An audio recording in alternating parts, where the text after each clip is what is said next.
kimoja ambacho watu wengi wameshindwa kukitambua, kwamba familia ni sawa na nchi. Familia ni sawa na nchi. Kwa hali ya kawaida kabisa ni kwamba nchi haiwezi ikapeleka askari au wanajeshi wake vitani bila kuwa train au bila kuandaa kwa ajili ya vita. So nchi kila siku inajaribu kuandaa wanajeshi ili ikitokea changamoto au vita iweze kutuma wanajeshi ambao wako trained. Sasa changamoto ni moja. Changamoto ipo kwenye swala la familia. Familia nyingi zimekuwa haziandai watoto kwa ajili ya changamoto ambazo wataenda kukutana nazo wakiwa watu wazima. Na hapo ndiyo tunapofeli.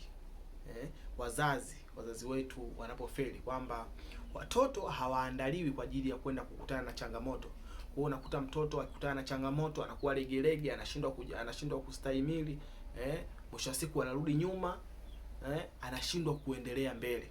Ni kwa sababu ya malezi au kushindwa kutrain watoto kwamba dunia inabadilika na dunia ina changamoto nyingi.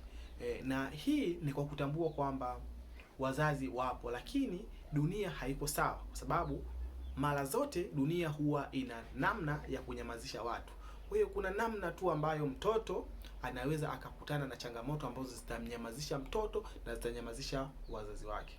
Nilichokuwa naomba kwa wazazi ni tuweze kutengeneza namna ambayo tutaweza kuhakikisha kuwa tunaandaa watoto kwa ajili ya changamoto mbalimbali ambazo wataenda kukutana nazo ulimwenguni wakisha kuwa watu wazima.